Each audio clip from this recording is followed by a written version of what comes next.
Microcasting for your city. Talkopolis.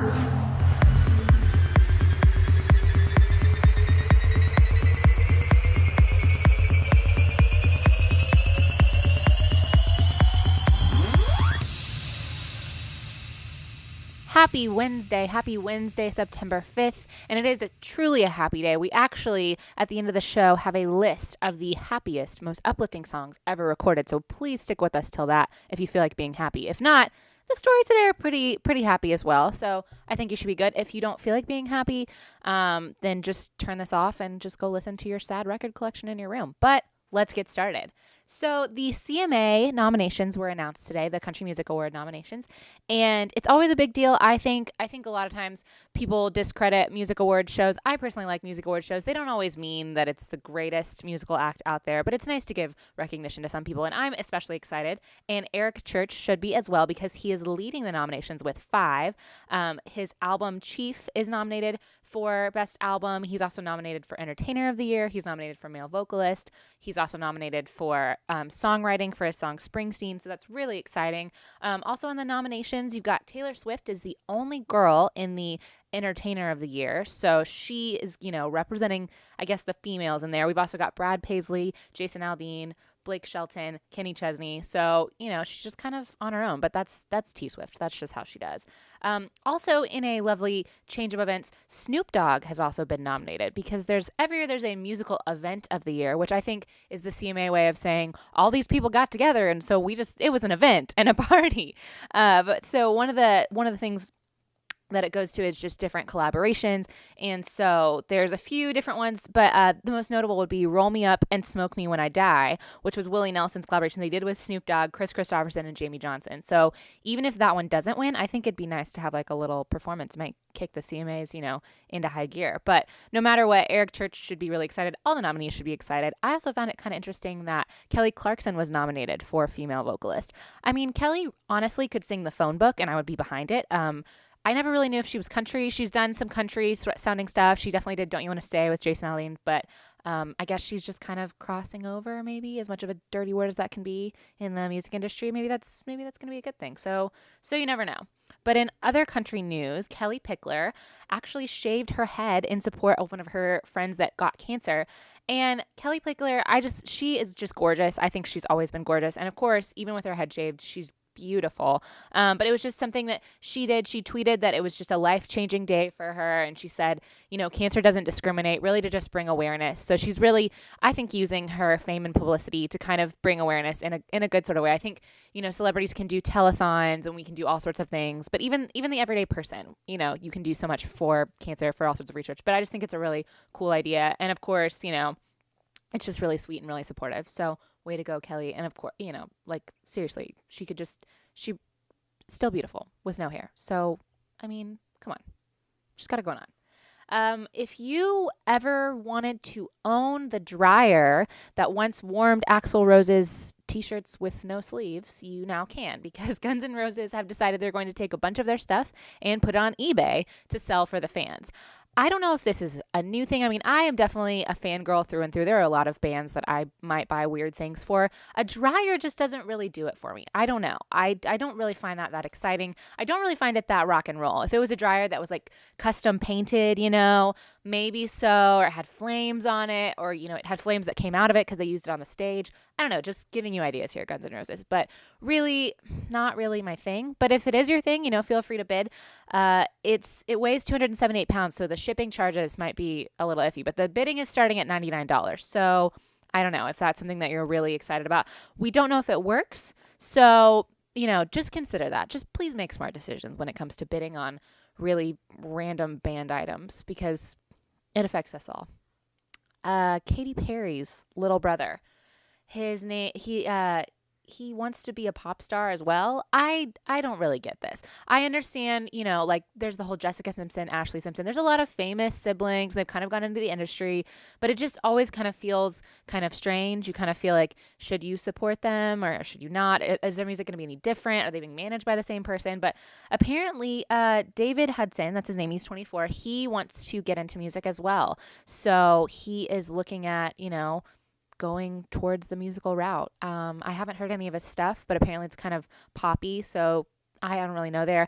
I'm wondering, though, if he tours with Katy, if they do like a family collaboration, if he's going to wear any of the same outfits or any of the blue wigs. Because if so, that could actually be kind of fun to watch. Maybe like fun in an actual fun way or fun in a train wreck way. But either way, I really want to watch that. Because who doesn't want a blue wig? And someone who does definitely want a blue wig is Lady Gaga. And she actually just announced today her North American tour dates for the Born This Way ball that she's on right now. My thing with Lady Gaga, I feel like she's been touring since she first started. I don't think she's ever slept. I really don't think she's ever done anything but been on tour. I mean, she had basically when her first album came out, she went on tour after that, and then her second album came out. I mean, she just exploded, and every time I hear about her, she's always touring. She's always in a new place. She's always tweeting, from Japan or from just all over the world. I think she's just going to probably start touring in like Antarctica now because there's probably a fan base for her there. But she is starting out her tour on January 11th in Vancouver, British Columbia, but then moving through the United States, playing all different places. She will be playing Nashville on March 10th. So if you're interested, feel free to get your tickets as soon as you can, because I know that it'll be kind of artsy and fun. She also has a new album that's expected at the beginning of next year. So the thing about her is she tends to release albums while she's on tour for the last album. So, I mean, I feel like if you want to see her, we've got a good 5 years where you could probably see her every few days because she just never slows down.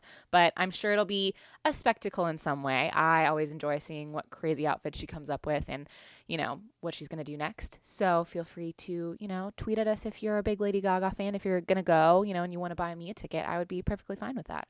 Everyone. Yes, I would. MTV has decided to move up the VMAs to avoid conflict with Obama's DNC speech.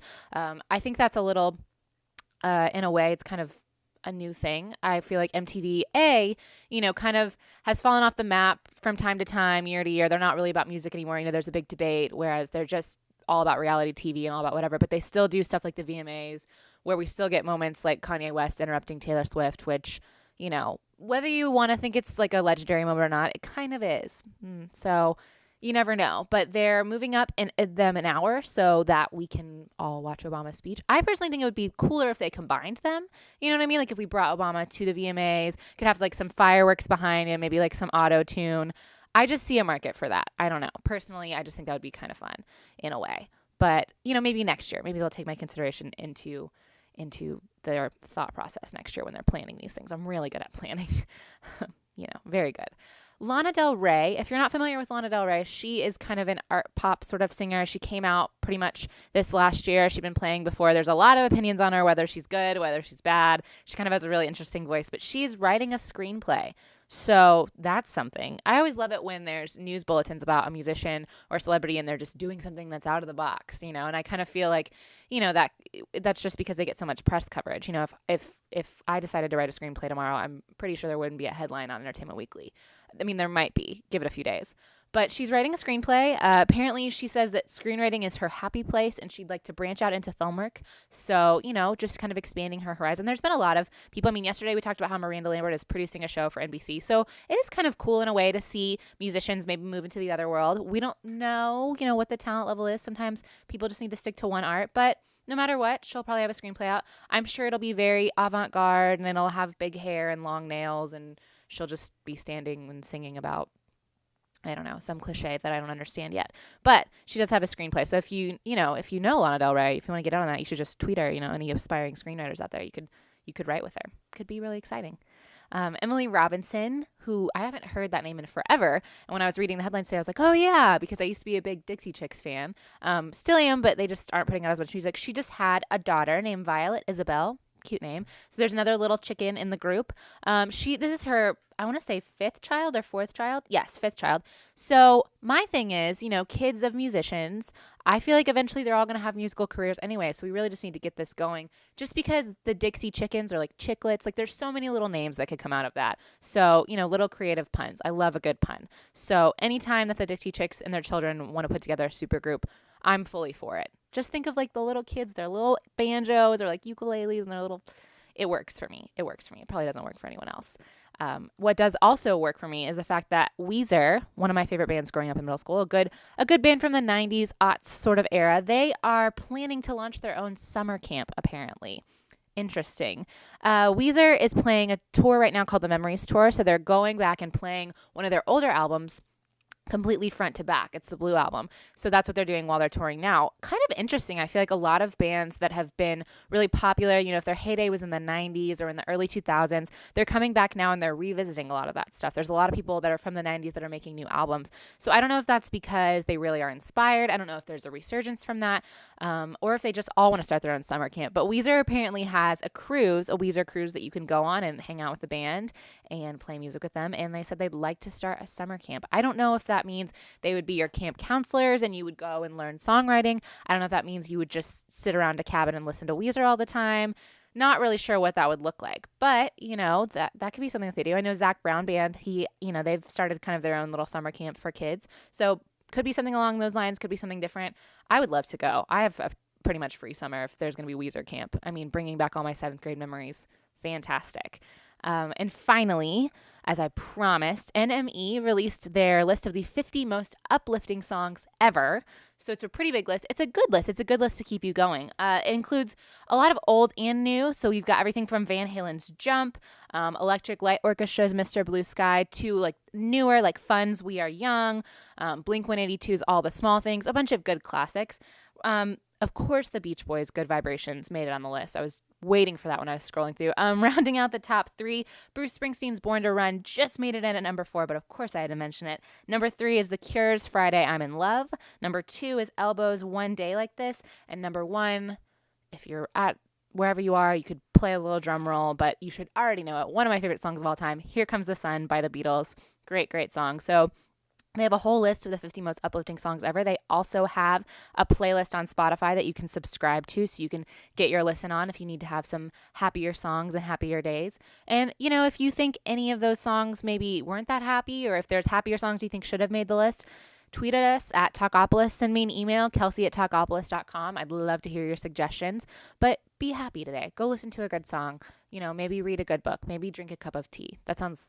Those are all very calming things. So maybe do something exciting as well. Get on a Ferris wheel. I don't know. Let me know. But anyway, have a fantastic Wednesday, and we'll see you guys tomorrow.